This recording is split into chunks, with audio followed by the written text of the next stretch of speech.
പഴയ ഡയലോഗൊന്നും പുതിയ തലമുറനോട് പറഞ്ഞിട്ട് കാര്യമില്ല. ഇപ്പൊ എന്നോടിപ്പോ എൻ്റെ വാപ്പ ഇങ്ങനെ പറഞ്ഞെന്ന് വിചാരിക്കും, എന്ത് പണ്ടൊക്കെ നമ്മൾ ചെമ്മിണി വിളക്ക് കത്തിച്ചിട്ടാ പഠിച്ചത്. അപ്പൊ ഞാനൊക്കെ അതേസമയത്ത് ഇപ്പൊ 4ാം ക്ലാസ്സിൽ പഠിക്കുന്ന ഒരു കുട്ടീനോട് ചെമ്മിണി വിളക്ക് അടുത്തിച്ചിട്ടാ ഉപ്പാപ്പയൊക്കെ പഠിച്ചതെന്ന് പറഞ്ഞാൽ ആ കുട്ടി ചോദിക്കും, അന്ന് CFL ലൈറ്റ് ഉണ്ടോ? ഇല്ല. 0 ബൾബുണ്ടോ? ഇല്ല. പിന്നെ ചെമ്മിണി വിളക്കല്ലാണ്ട് പിന്നെ എന്താ കത്തിക്കണ്ടേ? അത് കുട്ടികളുടെ അപ്ഡേഷനാണ്. അത് അവർക്ക് അദബ് കേട് എന്നല്ല നമ്മൾ പറയേണ്ടത്.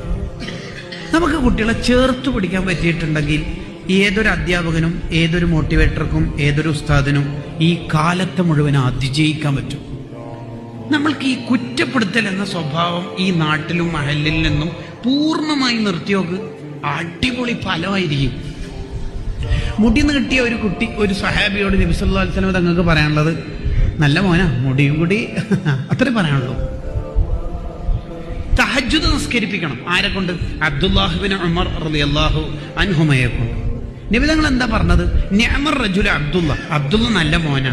ആദ്യം അങ്ങനെ പറഞ്ഞു, പിന്നെ പറഞ്ഞു തഹജ്ജുദും കൂടി നിസ്കരിച്ചാൽ. അങ്ങനെ പറയലോടുകൂടി പിന്നെ അബ്ദുല്ലാഹ് ഇബ്നു ഉമർ ഞങ്ങൾ രാത്രി കുറഞ്ഞ സമയം ഉറങ്ങി, ബാക്കി ഫുൾ ടൈം തഹജ്ജുദാ. ഇങ്ങനെ നമ്മൾ ഒരു ലോകത്തേക്ക് കടക്കണം. പുതിയ കാലത്ത് ഈ കുറ്റം കേട്ടാൽ കുട്ടികൾക്ക് ഒരുതരം ഇറിറ്റേഷനാണ്, ഭയങ്കര മനസ്സിനൊരു വിഷമാണ്.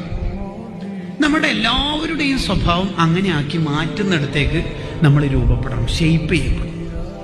ഷെയ്പ്പ് ചെയ്യുക എന്ന് പറഞ്ഞാൽ അതിന് 2-3 സെക്കൻഡോട് ഞാൻ ഒരു ഉദാഹരണം കാണിച്ചു തരാം.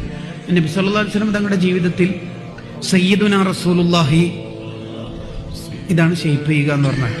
ഇതേ നബീന്റെ പേര് ഞാൻ ആദ്യം നബി സല്ലല്ലാഹു അലൈഹി വസല്ലം തങ്ങളുടെ ജീവിതത്തിൽ എന്ന് പറഞ്ഞാൽ ഒരു മനുഷ്യൻ സ്വലാത്തില്ല.